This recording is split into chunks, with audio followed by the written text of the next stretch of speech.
progress of the drawings. We're in construction document. At this point, we are near completion. We're at approximately 95% complete as far as the CDs. Also within your packet is some correspondence that was sent from the geotech engineer as far as the soil borings. If the board recalls, we did have to shift the building approximately 100 feet to the south. We had to clear an existing clay line. So doing that change, well, we asked the geotech engineer if that was going to affect his recommendations for the building pad and the parking lot. As you can see in the correspondence, he's proposing to do 2 additional borings just so we can have more data. Specifically since when they first did the borings, there was a lot of debris from the previous contractor. And now they want to go in again. They want to go in there and do 2 additional borings. Now that the contractor, it's our understanding that they've started to somewhat clear the existing site. So that's their recommendation. They want to do 2 additional borings.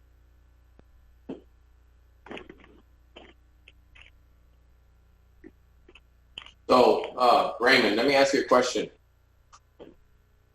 Can you hear me? Yes.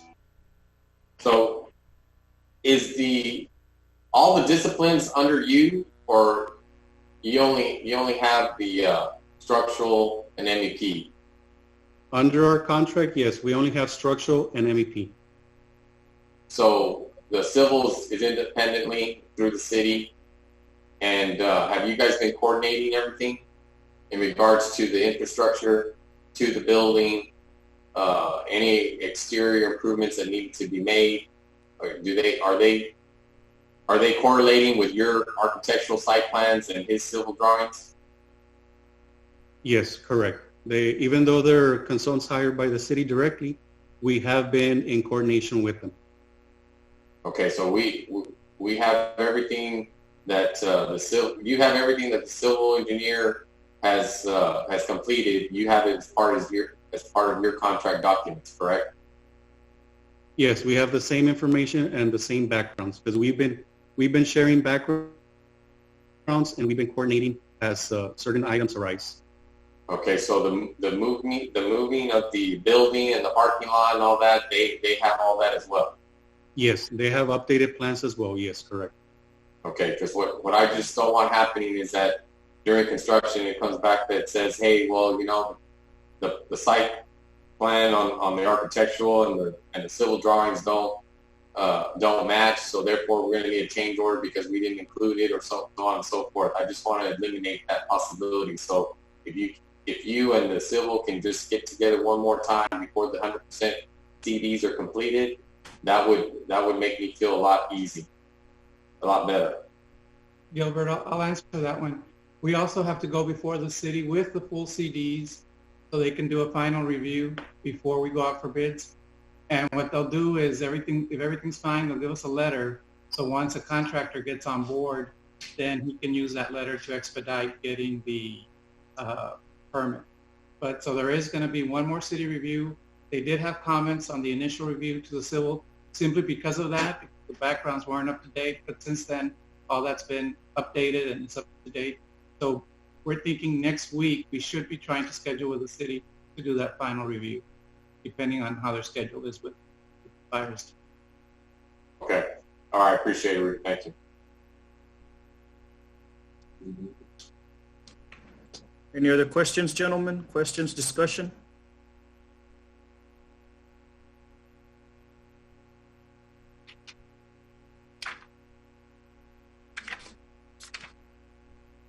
Okay, Mr. Villalobos, Mr. Molina, thank you for your time, gentlemen. We appreciate the quick update.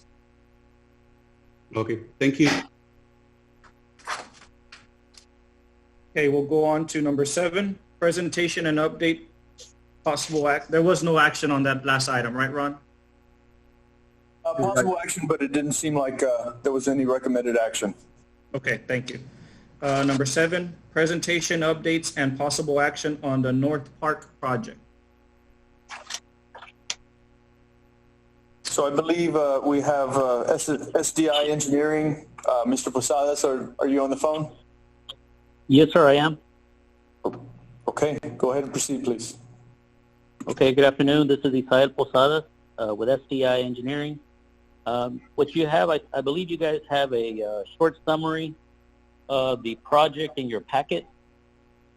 In that summary, we include Synergy as our general contractor, and then we've got various other contracts that we're managing through the direct purchase process for project totals. That's why you'll see 3 different columns: Synergy, direct purchases, and project totals, for those of you that may not have been updated previously. To date, on the financing side, we've paid out approximately 66%, which is out of the $1.4 million, $887,000. Can you hear me? Yes, we hear you. Okay, I'm sorry. So we're approximately paid out about 66%, although the project progress, if you look at the pictures, we're more like 85% on progress. But their billing hasn't caught up to what they've done out in the field. As far as the items, if you'll notice, there's a little summary after the funding portion of it. Or before that, I should tell you, we expect completion approximately July 21st, 2020, although their contract lets them go into August. I don't recall exactly the date, but it's in August, mid-August, I believe. As far as the direct purchase items, just so you know, some of the items recently received are all the benches, tables, barbecue pits, the trash cans. All the items that we were expecting are already in. Thankfully, we got those before the crisis, where we would have had some delays. Currently under construction or about to begin is the splash park. That was part of an addition to the project where after we had awarded the project to Synergy, in previous presentations, I believe November 26th, we added the splash park, so we proceeded on that project. That's set to begin this week. If you'll notice from your pictures, picture number 1, 2, 3, second to last picture, you'll see the splash pad building, which was part of the contract, and not with the splash pad people, but with Synergy. And what was going to happen back then was splash pad people would come in and install directly into that building all of their equipment. You'll notice there's a block out from that picture where all the piping comes in. All of that coordination is taking place between our contractor and the splash pad people. So we hope to start seeing some movement on that as early as today and next week on the pad itself. Mr. Posadas. Yes, Councilman Salinas, a quick question. That completion date of July 21st, that includes the splash pad? No, this is just the Synergy contract. The splash pad people, right now, we're hoping that by August we finish their work. But because of the delays, we haven't felt the full effect of the delays or we haven't been told which items, if any, may be delayed. We had originally anticipated by the end of August being complete with that, or the vast majority. But right now we're waiting to hear back to see if there's anything that, as far as equipment or materials, that may have to be delayed. When we find out, we'll update the board or the staff as soon as we know. But at this point, end of August is where we expect it to be. Okay, thank you. Is Synergy's contract still under their substantial completion date?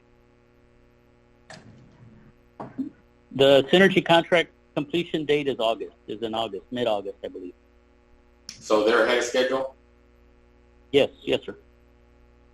We didn't add any days to the. Remember when we converted from the softball field to the dog park? They were well ahead of schedule. We converted it to that, and we're still ahead of schedule, even with that. It's less work, though, right? Because they didn't have to do the baseball field. Correct. If you recall, we had a change order number 1 that reduced the contract by $81,000. Right. But what I'm saying is a baseball field's a lot more involved than a dog park. Correct.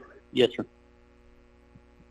So I have one question that has been eluding me, and I've been trying to find out. What was the budget amount for this total park?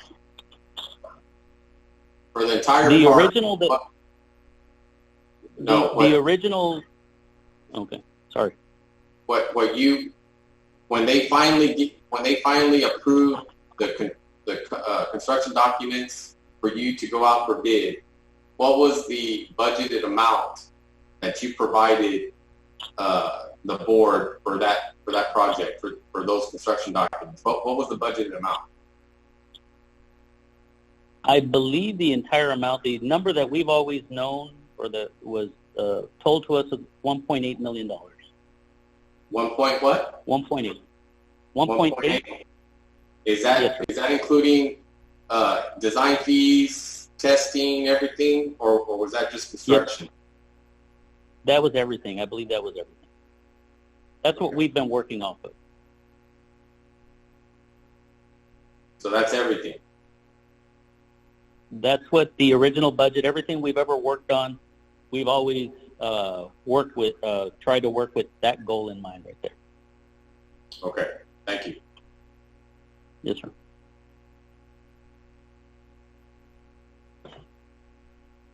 The only item right now that's probably a long lead item is going to be the bronze plaque, which is we provided the preliminary design for the EDC and the city to review. So, but that's a minor item.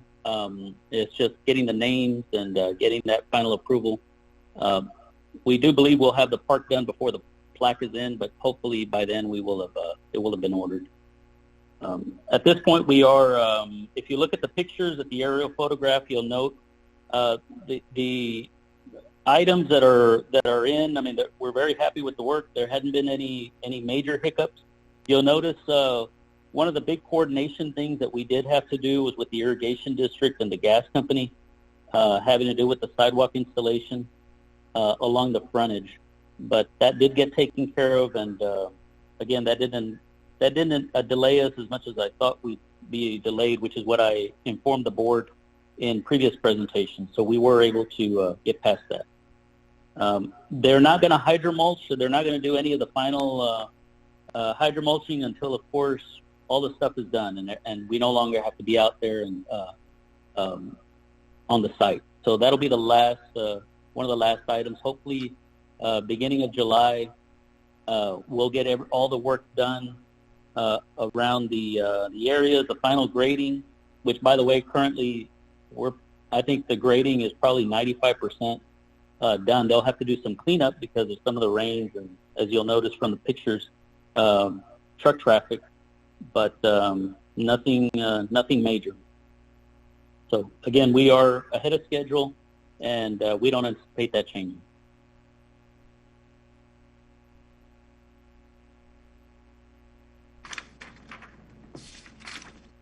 That's all I have.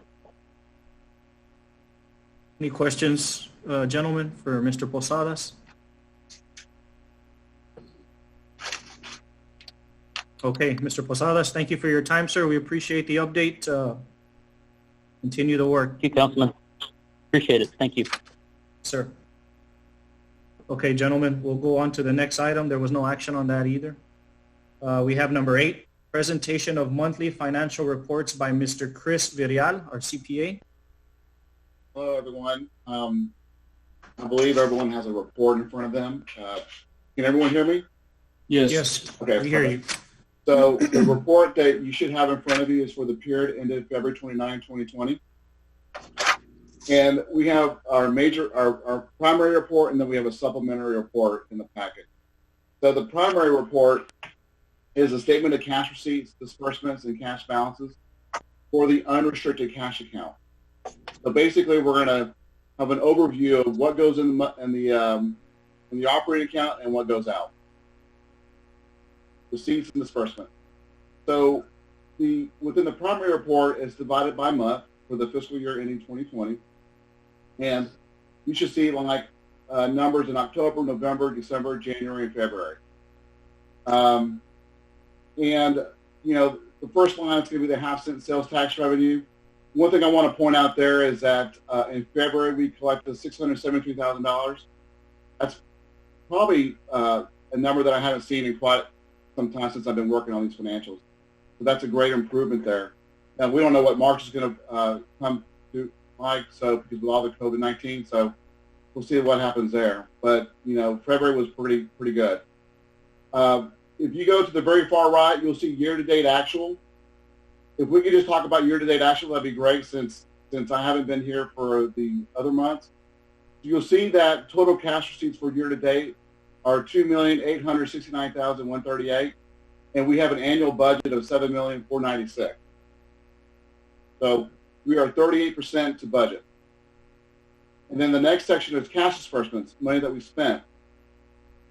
The first category is going to be personnel expenses. Excuse me, Chris. Yes. Chris, may I interrupt? Yes. Okay, explain to me what that 1.5, where it says transfer in for construction costs. What is that 1.5 budgeted for? That's money coming in from from Techstar to replenish some of the monies that we've been using on the capital projects. And that was budgeted in there when Nelda was there back in August 2019. Okay, so it shows that there hasn't been anything received since. No. Michael and I don't have the authority to transfer monies to replenish. So then my question is then how has the contractor on our project that we have, the north part, how's he being paid? How's he been paid? Out of operating accounts? So the monies are still sitting there and playing in the Techstar accounts. So then we're not replenishing, we're not transferring it over to not as of yet. So we're going to do that at the end of the year or what? Yes, or whenever we have a decision to how much we wanted to do it, and when Ron Garza has access to make the transfer. Okay, so we're still dispersing funds, but we're just not being reimbursed for those funds. Correct. Okay, thank you. Mm-hmm. Okay, and then also I want to point out too is that we're also taking account of the interest that is earned from the Raider State Bank and from the Techstar Bank. So you'll see that we've been earning so far for the year $99,000. On average, about $19,000 a month. So, and then interest earned in reserves, you'll see that we back it out because that's a reserved account, and this statement here is about the unrestricted account, the operating and the sweep account. That's in Plains Capital. Okay. Any questions about the interest? Or was that, Mr. Vidal, On the cash receipts section, you'll see that we've earned so far year to date $99,000 in interest. Most of that is earned in the Techstar account. We have about $3,000 that is earned in the sweep account, which is unrestricted. A month. I'm talking about $3,000 a month. That's earned in the sweep account, which is unrestricted. So of the $19,000 on average that we earn, $3,000 is unrestricted and $16,000 is restricted.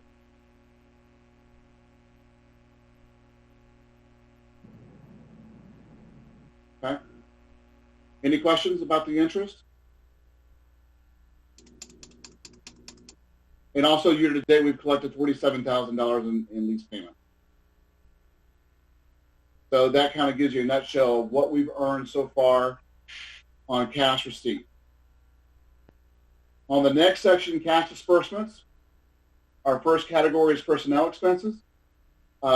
We finally invoiced and we've paid $120,000 so far in salaries, benefits, and taxes. I believe we're going to have another payment in March to kind of catch up with that. The next section is going to be operating expense. which is basically going to be overhead.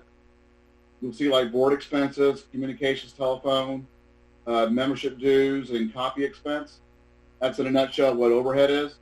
So far we spent $37,957 in overhead expenses year to date, and we have a budget of $148,000. The next section is going to be maintenance expense. So far we spent year to date $11,761, and our budget's $26,000. So we're about 44% to budget. The next page is going to be marketing expense. So far we spent year to date $136,000, and we have a budget of $400,000. Okay. Next page is going to be contractual services. It can be accounting, legal, feasibility.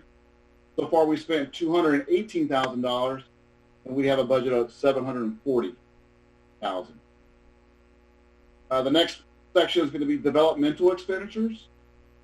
So far we spent $259,000, and we have a budget of $1.8 million. And then the next section is going to be capital outlay. We have the North Park project, the El Tule, the Resource Center. We spent $1,075,000, and we have a budget of 1.5. And that's the budget's 1.5 for this fiscal year. I'm sure it'll overlap into the other fiscal years as well as far as the project. The third page is going to be, the first section is going to be our debt service, so far what we spent, and property taxes.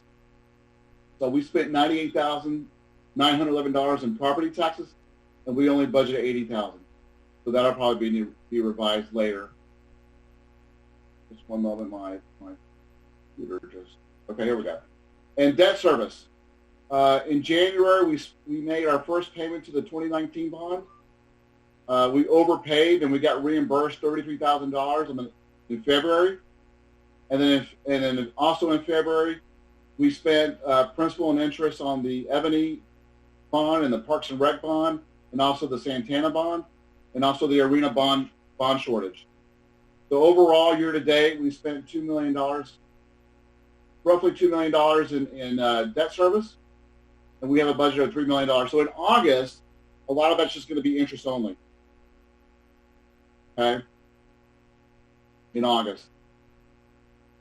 So far, for year to date, we have a net decrease in cash of $1,180,000, and that could be explained that we haven't received any transfers from the reserve accounts for the capital projects. So we started out with about $4 million in cash in the unrestricted account, $4.6 million, and right now, as of February 29th, we have $3,467,956 in the unrestricted account. That consists of both the operating account and the sweep account. On the very bottom section, I have a breakdown of all the cash accounts. You'll see that we have the Plains Capital operating and sweep account, the debt service account, the 2019 bond account, the Greater State Bank, and the Techstar account.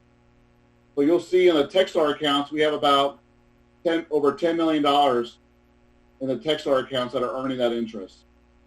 We're also earning interest in the Greater State Bank account as well, which has about $1.4 million. So this right here is a statement of cash receipts and disbursements. Any questions about this report? Sorry. This is here and Golden. What are the interest rates on those two restricted bonds? I want to say 2%, but I can double check and I can give you that. I can email that to Michael and he can forward that to you. But it's going to fluctuate. I can give you last month's.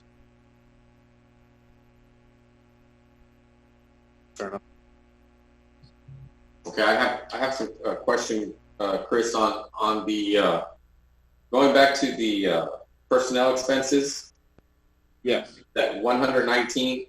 Yes. I would like to see it on our next financials that we allocated to each month instead of one total in February. I'd like to see it allocated to each individual month. Is there a reason why it was only? Because this is a cash basis statement, so it's going to reflect not the accrual. Say that again. I'm sorry. Because this is based on cash flow. It's a cash basis statement. If we had done this in the accrual basis, you would have probably seen that. So they reimbursed the city.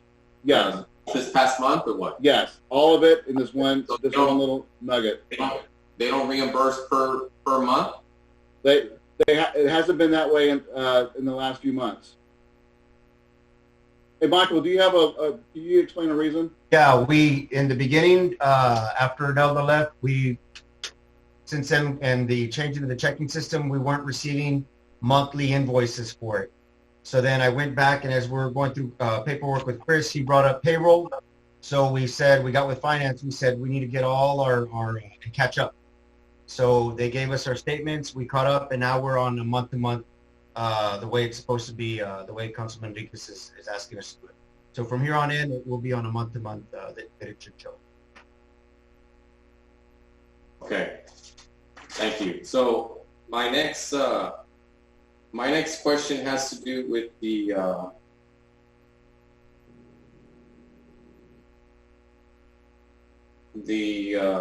capital outlay here. So we have here that 905 for the North Park. So I'm assuming those are the disbursements to the contractor.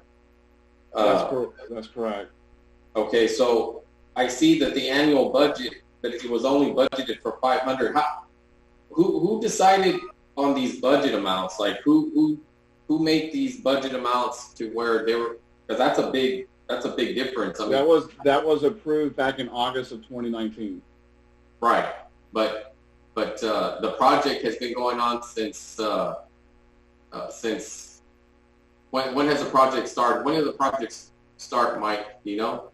It's been going on for probably before that, if not right around that time. It's been going on for quite a while. The North Park project?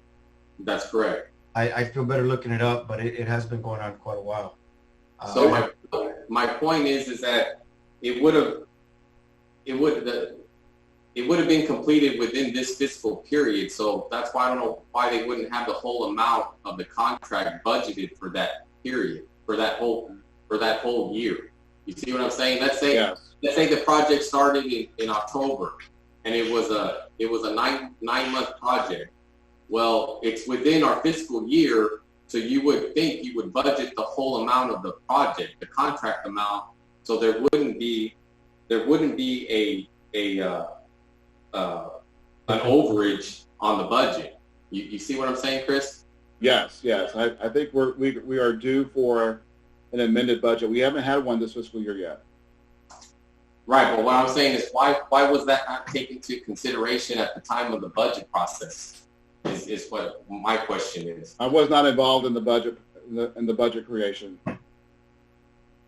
Mike, can you explain that? Or no, that last budget process was one of the last back in August, I think, things that we had Nelda work on before she resigned, being that she had the knowledge and the background and know-how. So she created that. We presented it to the board. It was approved, and that's been what we've been working on.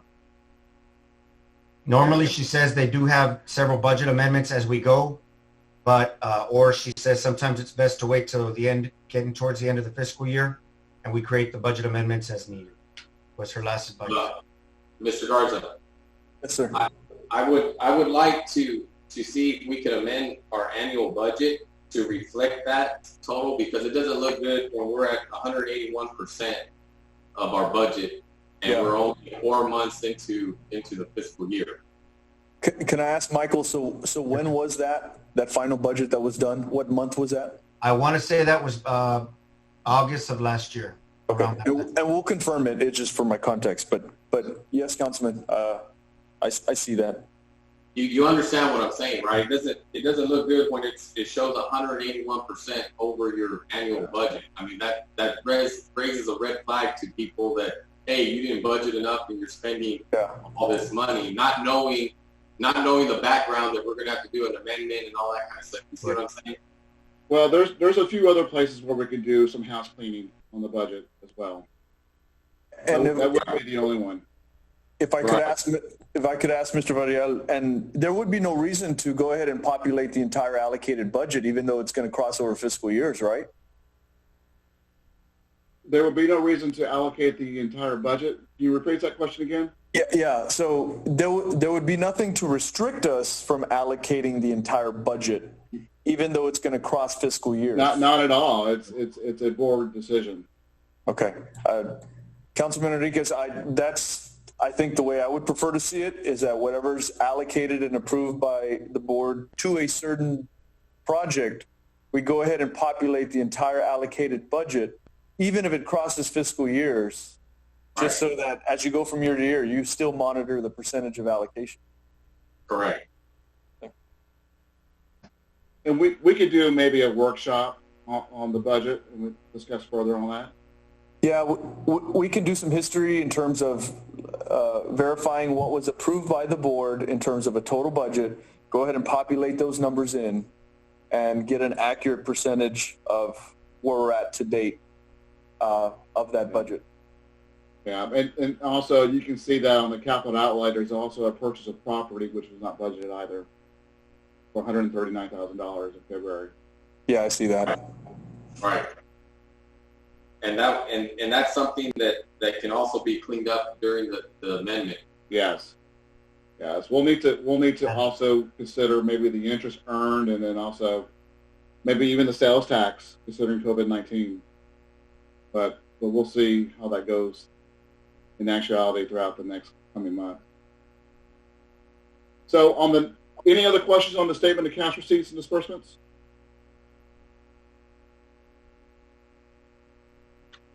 So the next page is going to be about the balance sheet. And, total assets are $41 million. A large part of that's going to be our cash at $18,452,000, which a lot of that's going to be restricted. We have accounts receivable at $1.1 million, which I want to talk about on the next page, on the next report.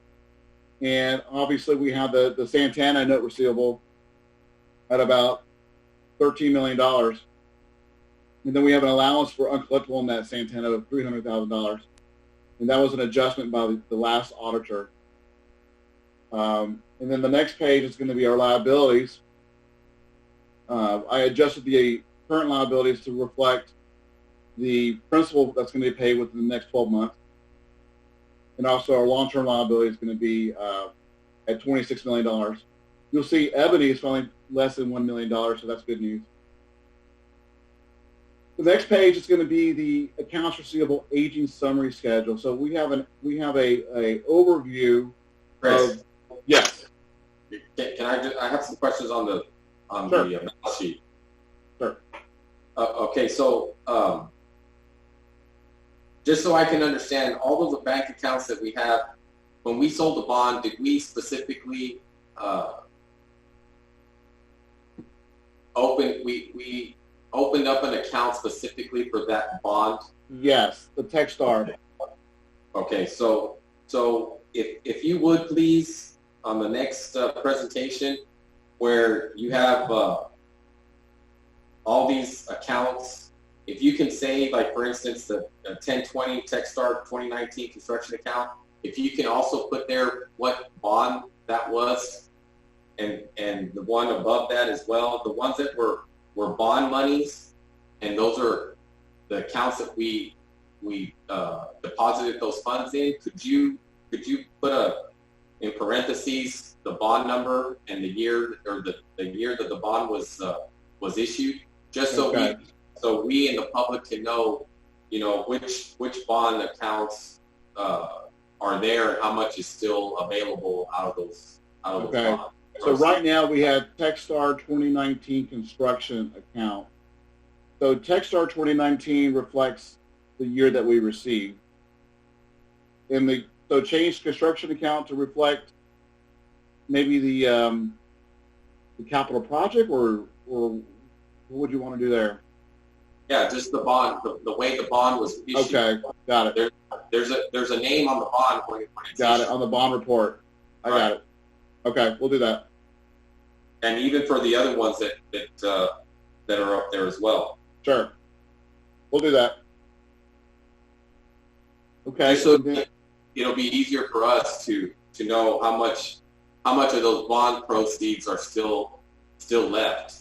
Correct. We'll make that change. Let me make a note of that real quick.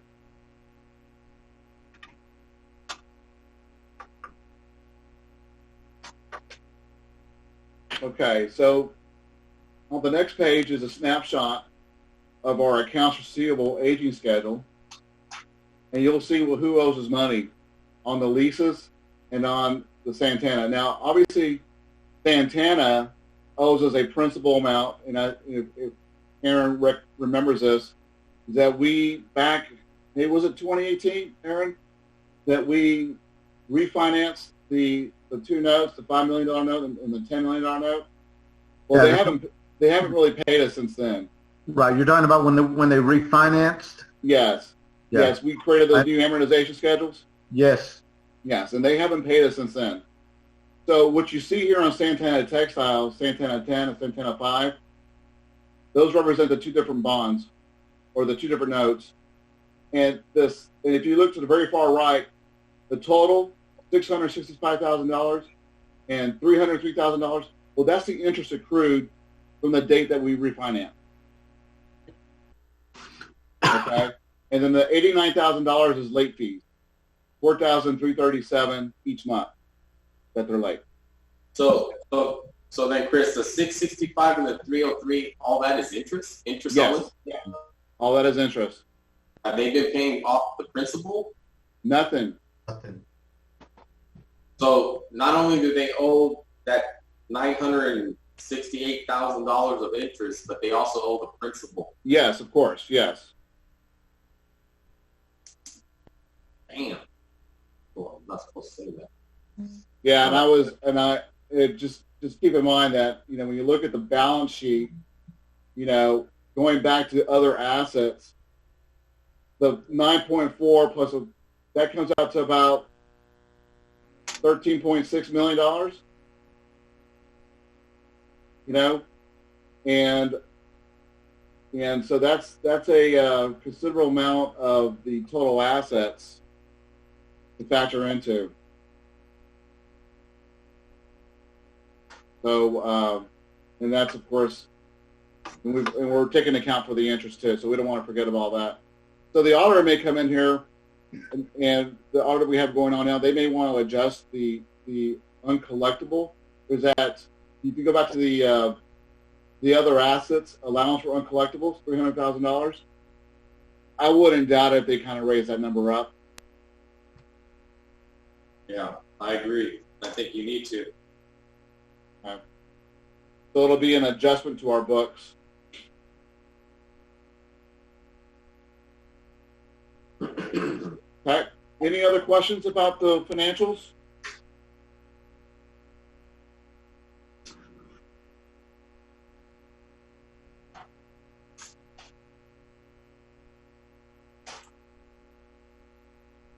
Mr. Vidal, I think there are no more further questions or discussion amongst the board members. So we appreciate your time Yes. that you took out today to update us, and we look course. forward to the next report. Appreciate Yes. your work. All right. Thank you, sir. Bye-bye. Thank you. Bye-bye. Thank you.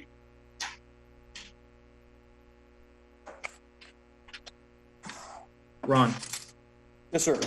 you might want to get with Aaron, and I don't know if you guys can schedule a workshop or something just to catch up Johnny, David, and Hiram on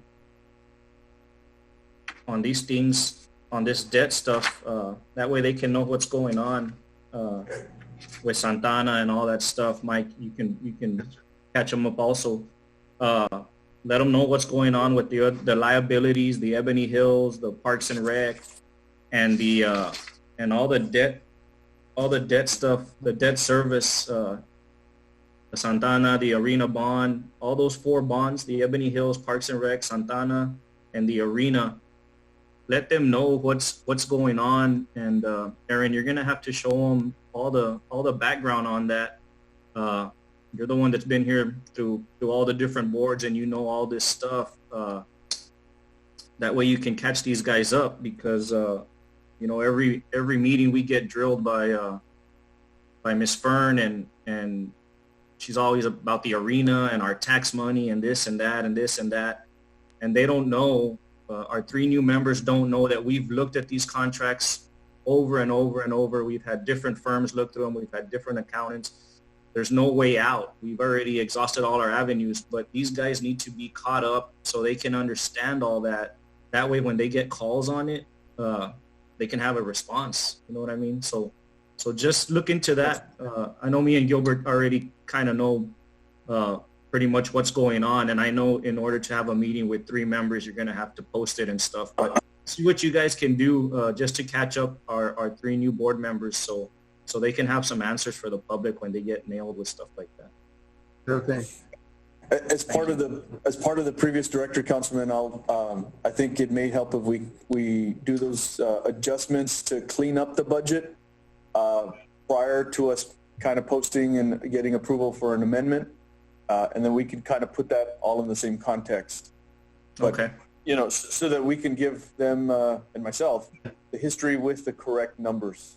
Right, and I remember when we appointed these new members at that council meeting, that was one of the things I told them, because I actually think Fern referenced some questions about that during the public comments of that council meeting. And my thing was to catch these councilmen up on that stuff, because you're looking at $2 million of taxpayer money every year on that stuff. Councilman, and also just so you know, we do send monthly invoices each month to Santana for the monthly interest accrual along with the total balance owed, and they do reply back. I was actually there about 2 weeks ago to see the facility and everything, and Aaron and I have been talking on several people that have been called and inquiring about it, so we can catch them up on that as well. Okay, great. All right, thank you. We'll go ahead and go on number 9. Discussion and possible action on the MOU with DHR's workforce. Mr. Chairman, 1 second. As Chair, last suggestion, both council members and myself were caught up on the financials with our CPA, I believe, last week or the week before, but the contracts we have not been up to date. Okay. Okay, great. So you all already kind of looked at it. But yeah, let them look at those contracts, guys, because, I mean, they really nailed us with those contracts. Yes, sir. Okay, what do we got? Aaron, what do we got on DHR? Councilman, I believe we have Ms. Lamas from Workforce Solutions and Jessica Martinez from DHR joining us by phone. Okay, go ahead, put them through. Ladies, are y'all there? Ms. Yes, Martinez? this is Diana Llamas from Workforce Solutions.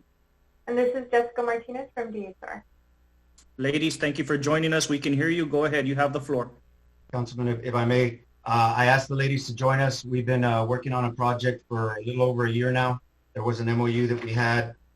We've took some time to develop the curriculum. This partnership is pre-budgeted for the $50,000. Last time we were just asked to go out and tell us what kind of programs you're going to bring to us. This is the budget we have. We did put it in our final budget. We've been meeting so that we can partner. And DHR is developing the curriculum. They will be the instructors of the curriculum there through the hospital. And Workforce is also matching some funds and not supplementing beyond those funds. So what we've been doing the past few months, ladies can attest, we've been meeting and trying to see what jobs best fit our community. That's why we put a whole different packet there. So we created some scenarios for you that are in your binders. Given the current health conditions of our community, Edinburg is we do have many careers in the health community. So basically at the time we're asking the board to allow us to go ahead and continue with the programs.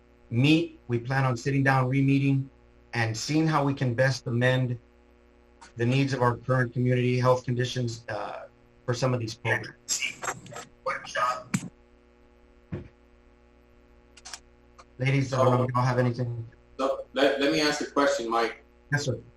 So I see that these are two programs, medical assistant and the diagnostic medical stenographer. Wouldn't it be more prudent for the and trust me, I'm all for job training, especially in the areas in the industries that we need, so we can have higher paying jobs in the city of Edinburg. But my concern is that one of the things when I was president, we wanted to create a job training program blanket, where we collaborate with STC, we collaborate with the Workforce Commission, with the university, all these different entities, so we could establish a job training program, not only for the medical field, but also for industrial, for plumbing, for, construction side, all these different industries. And so what I don't see as fair and equitable is that we're only going with DHR, a private hospital, and another Workforce Solutions. Why can't we do this where it's equitable for everybody? Because I'm assuming that this program is these people that we're paying the tuition for, these students that we're paying for, that they're going to be working for DHR and DHR only, correct? Correct. For this program, Councilman, it's a DHR program. Right. So I think we need to look outside and do it equitably for everyone, so they can have those students when they graduate, they can decide where they want to go to work. Give them the best opportunity to make the most money, right? Yes, sir. And actually, with that said, we do have this is just one portion of the pre-budgeted monies. I believe I emailed the budget. We have other monies for job training programs with STC, with other local entities, other local colleges in the area. So we have been networking, and Workforce has been a real strong partner in saying, we actually have another meeting with Region 1 for something else that we're looking at discussing in the field of education. And basically, we're just this one aspect of what's pre-budgeted. But you're absolutely right. We want to make sure we exhaust every different type of industry other than just the medical field, and that are going to. But what I'm saying is, under one big umbrella, we have all these different, industries and job training programs versus just piecemealing it. And Mr. Garza, working for the COG, you realize the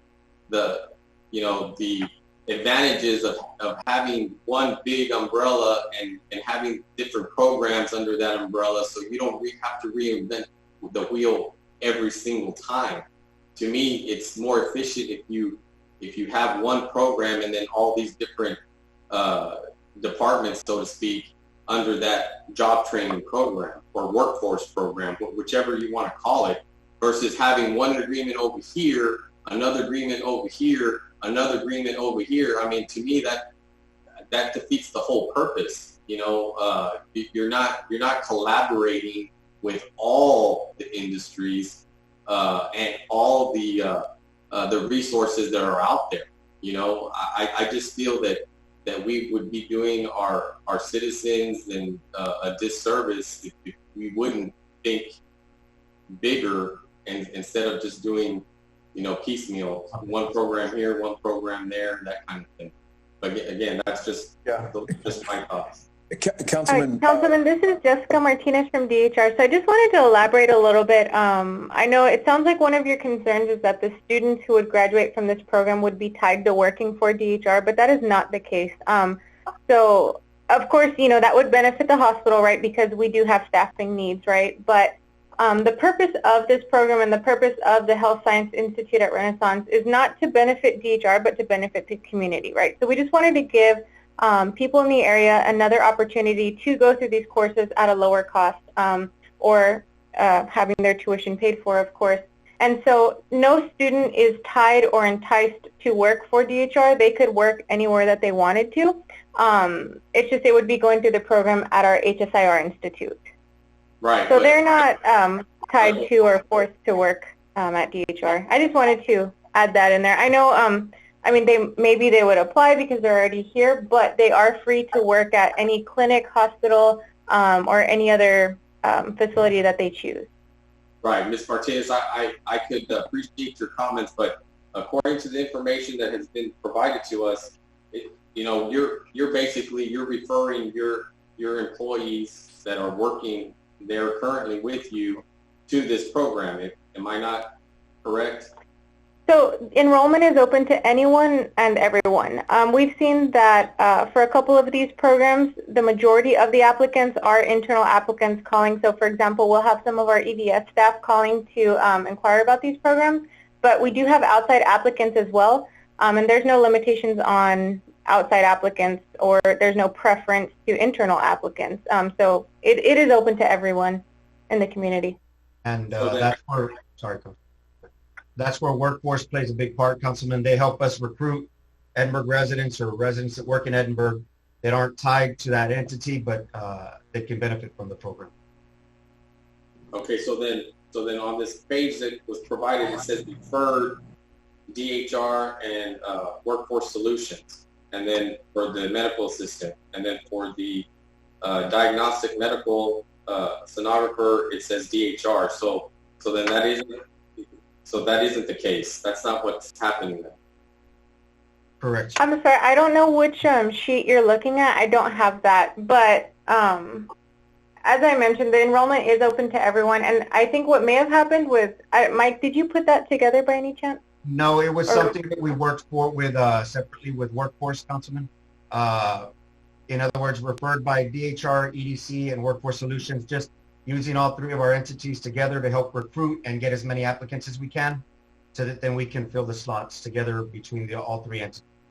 So not necessarily referred by DHR, but in partnership with DHR and EDC and Workforce Solutions.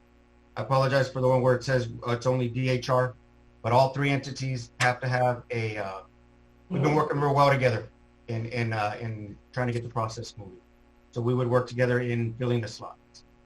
Yes, sir. And just to make it clear again, I do want to reiterate that this program, or these programs rather, are open to any applicant. If we had 0 internal applicants, we would still have the programs running. It doesn't make a difference to us where they come from. The reason, Councilman, we had DHR for there is because of the qualifications for that position, for the program sonography, are so detailed, the prereqs. So we wanted them to help us take the lead by utilizing some nurses, radiology techs, something of that nature, because of the prereqs that were required for that position. But then we were concerned that we were going to have problems finding people to fit that need. So they took the lead on it, but for all of them, all three entities have to be involved.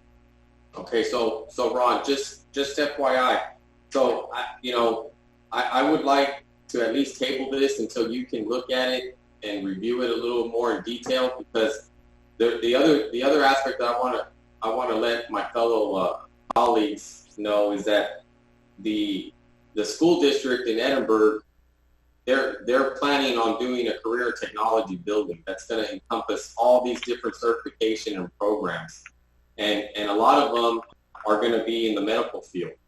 And so I think us working, collaborating, and combining our resources with the school districts and with DHR, South Texas Health Systems, Texas Workforce, all these STC, university, if we were to collaborate with all these individuals and really put a good program for our students, so when they graduate from high school, they're already certified with these certifications, and then they earn high-paying jobs right after high school. because let's face it, not every student goes to college and gets an education afterwards. So these are the things that I would like to explore and see if we can get a big bang for our buck and really, really move our city in the right direction in terms of high-paying jobs. Because once you have the skilled workers here in Edinburg, guess what? We're going to have more industry coming into our city because we have the skilled workforce in our city. So to me, it's a benefit across the board. And I just would hate to piecemeal and do all these different agreements and MOUs with all these different organizations when we could do one big program that's going to benefit pretty much every citizen in our city. Mr. Enriquez, I have a comment real quick. This CTE building that the school district is going to build, they're obviously going to build it, right? Brand new. It's going to be a new facility, or are they going to repurpose something that's already built? We actually approved it at our last council meeting, that rezoning request. It's an old older or something like that building. It's like 80,000 square feet building that they're going to renovate. It's basically a warehouse, and they're going to put in all their industrial, their medical, everything in one campus, so they can have of course, when you have it all in one building, it's a lot more efficient, right, than what they have currently, where they have to bus these students from high school to high school. So and they're implementing programs for nursing, what do you call those? NA? Yeah, NA, all the nursing programs, all cosmetology, welding. Yeah, I mean, they're going to do it all. And so I would like for us to bring all these people in, and let's really do an impactful program for our city. I think it would be something that every city would follow us if we were to do that. I mean, to me, it's just beneficial. I agree with you, Mr. Enriquez. That sounds good for the students and for them to graduate with a certificate, like you say, and go straight into the workforce. That would just benefit everybody in the city. But also, I feel that would probably be at least a year away. Mike, this MOU is for a year or what? This MOU is to take place as soon as we get the program approved by our board. Plus, it's for our working adults. It's for not necessarily for the students that are within the school district. It's for our adults that are trying to pretty much build a better life for their kids or for their families that may have had to maybe enter the workforce right away and looking for a chance to earn a skill that's going to help improve their life at home. So this is more adult-centered, if you will. Right. People that are already in the workforce and they're just trying to take the next step and advance their careers. I don't have a problem with this program, Mike. Gentlemen, all the board, ladies, I don't have a problem with this. I'm all for it, especially if it's just for a year. And I also like the idea of centralizing everything with the district and with all these other entities, like you said, Mr. Enriquez. I feel that would be at least a year away for them to get that facility up and running and for their programs to become certified and everything that they need. We're also hitting two demographics. We're hitting like Mike Valderas just said, we're hitting the adults that are already in that workforce trying to advance. And with the next project, we would be hitting the up and coming youngsters. I'm all for this. That's just my personal opinion. I'm all for both ideas. Whatever we can do to benefit our citizens. I got a quick question. I have a few questions. Go ahead, Mr. White. Where's the MOU? It's in it should be in your binder, sir. It should be the first page right after the second page after the proposed partnership. That starts with Health Science Institute and Renaissance. On top, Joey Trevino is the one that started it. Proposed partnership? And it would also be in the email because it did scan. It's this one, Councilman White. Yeah. Top of that one? Okay. Yes, sir. So this was just like, let's get the idea started and the ball rolling. That was the initial with Propeller. It'll be the documents to start preparing an MOU, but it's not an MOU. Right. It was just. Right, because it says to discuss MOU on the next page. MOU. The next page would just say immediate release that was done afterwards. Yeah, but it sounds like MOU. Started the partnership. And then behind that were just pages of some available programs that the Health Science Institute has. Yeah, the college, like courses, but there's no MOU. That's about the entities and what them entities are going to be doing. Who's responsible for what? Mr. Vela? Councilman White, it is titled MOU. It's headed, the header is MOU, but yeah, it does not look like a traditional MOU format. But it's the parameters of but it is headed, the header does say MOU on it. Maybe come back with it, the responsibility of each party and the parties responsible for, in an agreement with most MOUs that I've been involved in. Yeah, you're right. Mr. Govine, you had some questions or comments? Yeah, please. Of the 26 applicants, how many have been selected so far? Do we know? We haven't selected. Which Ladies. program? But I guess for this program itself, it says there's 26 total. There's 20 for medical assistant and 6 for a diagnostic. Oh, okay. So that's with what we have with workforce. We were coming up with the numbers. So DHR does have some ideas of people that have already expressed interest. Those are the available slots. They're not taken at this time until it's The only program that does currently have students enrolled is the diagnostic medical sonography, and we currently have 5 students enrolled in that program. The 26 for the MA would be at full capacity. So the numbers that were projected were based on at full capacity. This is the max amount of spending.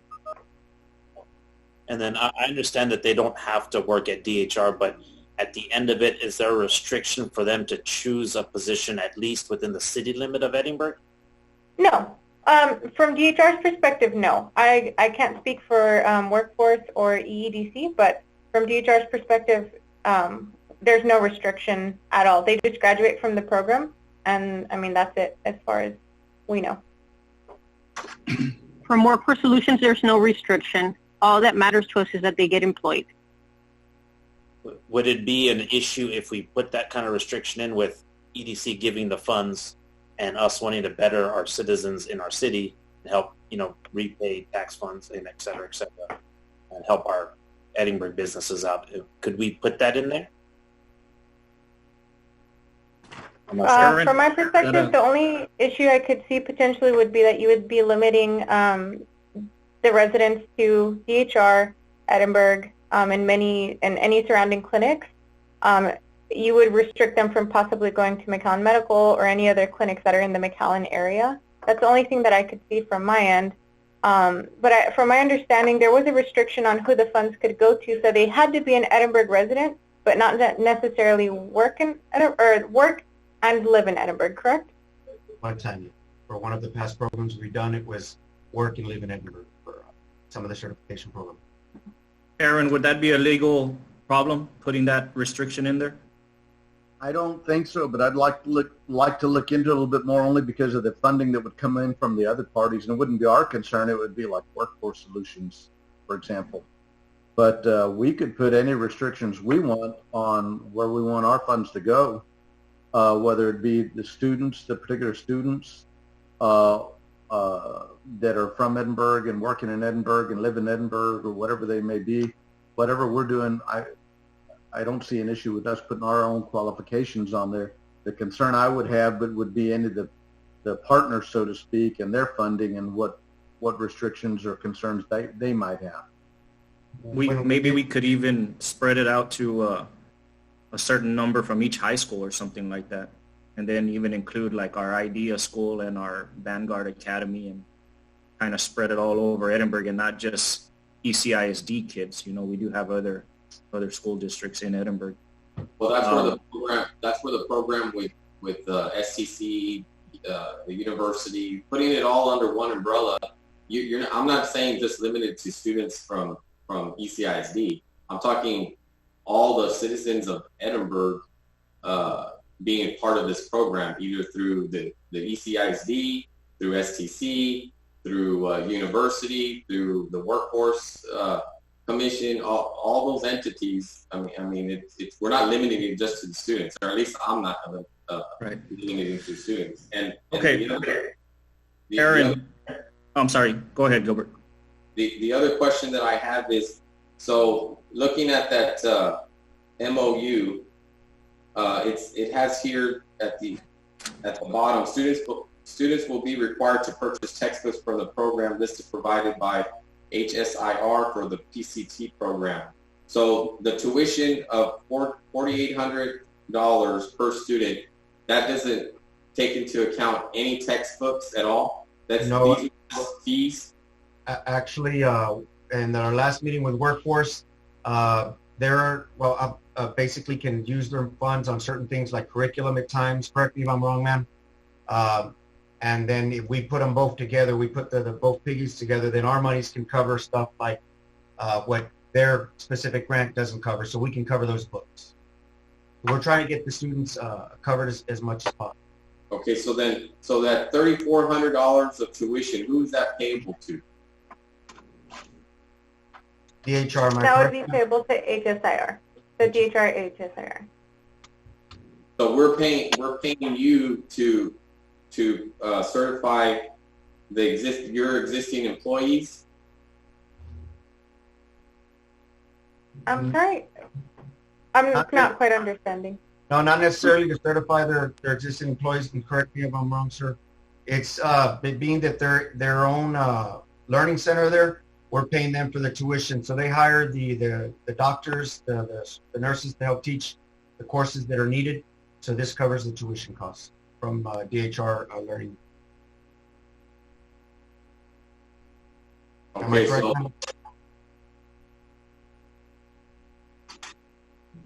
Okay, so then what? So then I'm confused. So then this Health Science Institute at Renaissance, is this a school that DHR implemented? Yes, sir. Okay, so it's an actual school. Yes. Yes.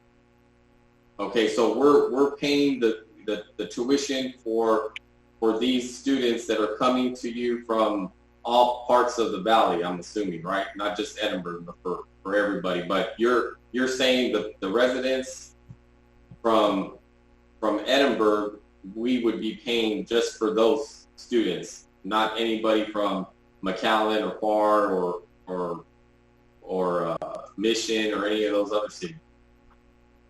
We can set those guidelines, Councilman. If you tell us we want you to either live in Edinburg or work in Edinburg, then we can go ahead and add those restrictions as the EDC portion of this.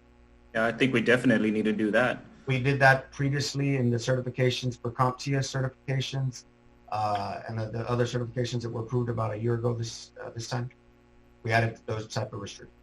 So currently how many students do you have per year in this school?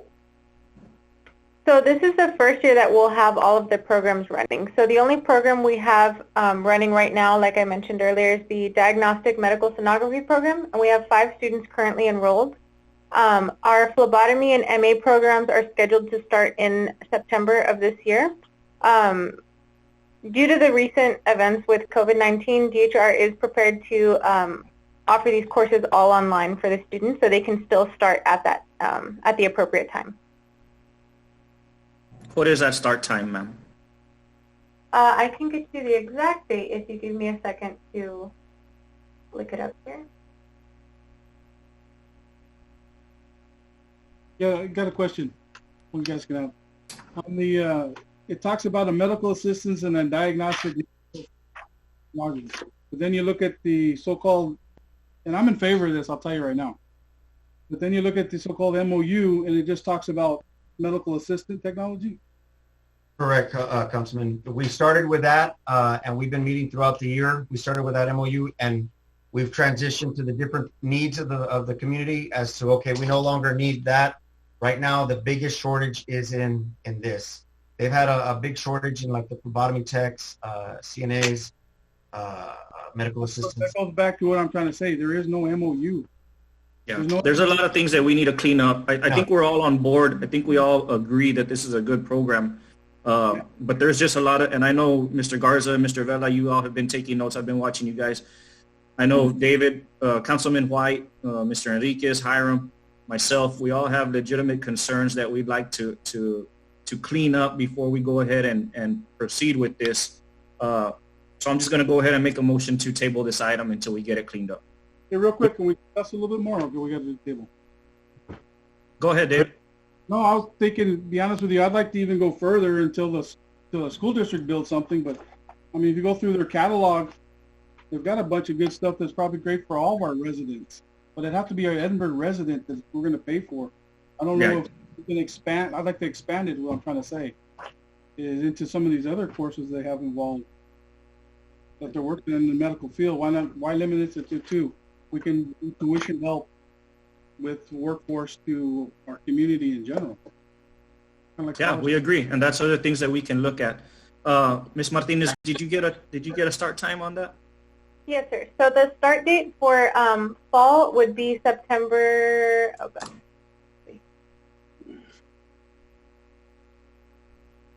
September 7th.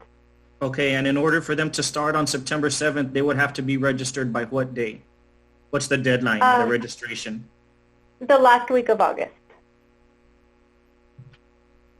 And what are the total amount of slots available? So the slots vary depending on the program, and so for the ones that you have in front of you, the MA is 26, and the ultrasound technology program is 6. Are you a nonprofit, Ms. Martinez? The hospital? No, this Health Science Institute at Renaissance. As far as I know, it would not be a nonprofit because the funds do go back into HSIR for faculty and things like that. But that would be a question for Dr. Lynch. If you'd like, I can get her to dial in. And she's our VP of HSIR. That's okay. That'll come when it comes back to us at a later date. Maybe she can be at that meeting. But she's Let me ask real quick, just so I can keep my notes. Dr. Lynch is the VP of what? Of HSIR here at DHR, the Health Science Institute at Renaissance. Okay, go ahead. Sorry, Gilbert.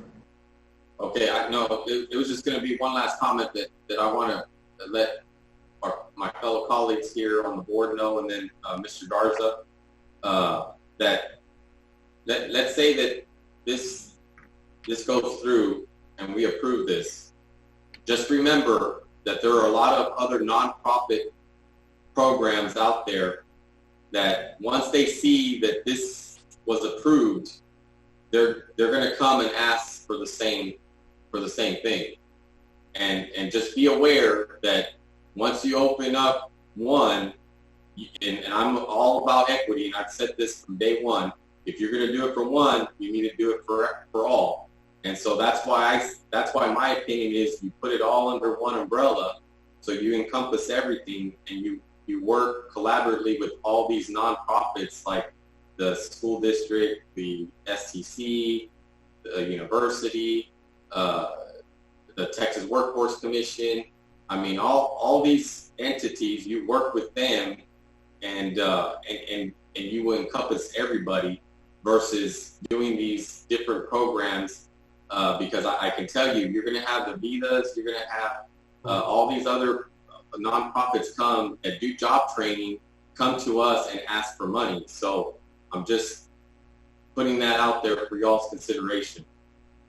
Councilman Enriquez, just from another perspective too, it's something that I'll analyze, but obviously having private industry at the table is key and always lacking.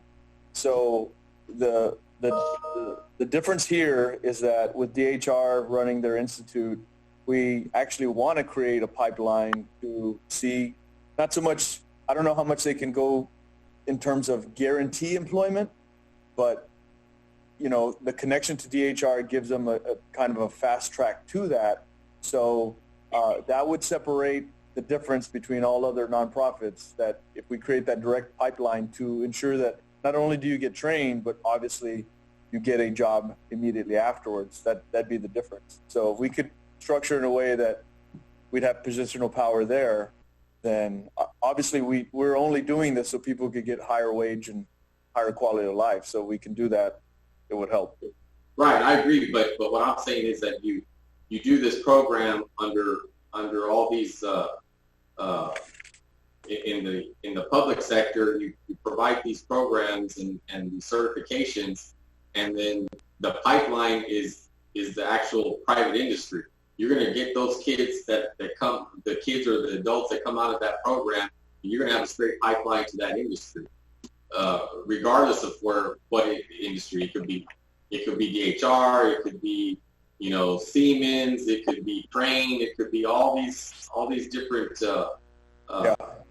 corporations out there. That, I'm just saying that once you go in agreement with an independent an independent program, then everybody else that has the same type of program is going to come asking us to partner with. That's all I'm saying. Yeah. And if we're going to do it for one, then we should be able to do it for all. Is my contention. So again, if we can structure this that, if DHR could, because we've done similar ones where the private employer that's a partner to this would basically offer a conditional employment offer upon successful completion of the program, then that's really, again, how you differentiate any other nonprofit or training institute to say, we can't offer them a job, but potentially here we can connect it so strong to DHR that they could potentially offer them a guaranteed position upon completion. Right. Okay, we're going to go ahead and move along. Ladies, would you like to say any last words? No, sir. Thank you all for your time. I really appreciate it. And I'm always available if you guys have any additional questions or need any additional information from us for this. Thank you very much for your time. We appreciate it. And if something does come up as we tweak this and kind of get it ready for the next time, because we will have a meeting before that registration deadline. Actually, we have a lot of time.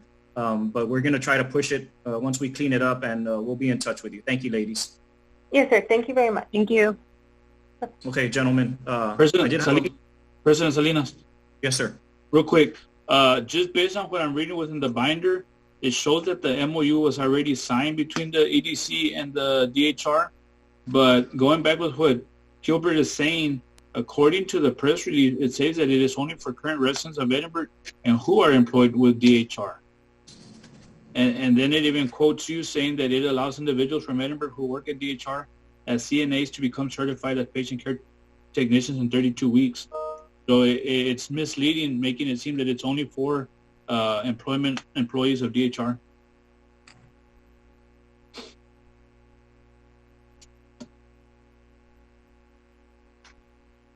Ron and Aaron, we're going to have to clean up a lot of this stuff, man, because what we don't want, like Gilbert says, is for DHR to be the only ones that benefit, and then for South Texas Health Systems, which is their biggest competitor, not taking into account all these little clinics and little doctors' offices that we have all around Edinburg. We're definitely going to have to look into this and clean it up for that reason, because I would hate for someone to be in this program and be geared to go straight to DHR. So if we could look into just reach out to the other institutes, especially South Texas Health Systems, and see if they have people that meet these prerequisites. And maybe we can put something in there that they have to have a certain number from each entity or something, because we don't want them also to create these prerequisites that only theirs can benefit from. You know what I mean? We don't want to get caught in anything like that. So let's look at this. Let's really look at this in depth, and let's take some time on this. If the registration deadline is the last week of August, we got a couple of months. Of course, we can always call a special meeting, but on regularly scheduled meetings, we have some time where we can really do our due diligence and get this right. George, yes. Just one more thing also, that we have to make sure that the individuals, that attend these programs, how much accredited is it actually really worth? Is it just basically a paper, or can they really go somewhere else around the state and be able to use it? Because a lot of times they pay this money do these courses and then to find out that, yeah, but only if you work in their hospital, because they're not going to take it at another hospital just because you got a certificate. You know what I mean? Yeah, definitely. You're absolutely right, Johnny. Absolutely right. And then also, if it, according to this, it says that the MOU was signed. Yeah, that's what I'm saying. Official MOU. And do we have to void that one and create something else, or how does that work? If we approve this and that MOU says they have to work at DHR and can only come from DHR. The news release also says for certified nursing assistants, and this one that there's the medical assistant technology. I think we don't want to rush into something just so we can do something. I think we actually need to just really incorporate everything so there won't be an issue. Just like the work safe, stay home program, stay home work. I mean, we went through it. You said this, Ron. You went through it every day. You looked at different things, and I mean that's what we need to do here. Because to me, this is an opportunity for the city of Edinburg to lead the valley in job training. With all our potential and with all the assets that we have in Edinburg, I mean this is something that can't be rushed. I mean, we really got to do it. We got to do it very detailed, in my opinion. I agree. Share later with Mr. Garza. We do have some other options with South Texas College, UTRGV, 6RNs. So we've been working with all the different entities. So, I think it's best now that we got Mr. Garza here with his background, we'd be able to share that and give you all something a lot better to present. Okay. I just think we need to look more into the legalities and the liability of this agreement. Okay, Ron, Aaron, you guys you understand the direction and what we want to do here? Absolutely. Let's just look at everything with a fine-tooth comb and let's where we can benefit everybody. We don't want to get stuck that we're leaving some people out or that we're doing favors for DHR or anything like that. So let's just be smart about it and cover all our bases. Yes, sir. With that being said, I made a motion to table the item. I'll second. Okay, we do have a motion and a second. All those in favor of tabling the item, raise your right hand. Those opposed, same sign. That motion carries. We'll come back to this at a later time. Can I get a motion to go into executive? So move. Second. All those in favor signify by raising your right hand. Those opposed, same sign. That motion carries. We will go into executive session. The time now is 5:28 p.m. We'll let Ron set up the yes, sir. Councilor executive yes, sir. I need about 30 seconds here, and I'll confirm when we're in executive session. Okay. Good deal.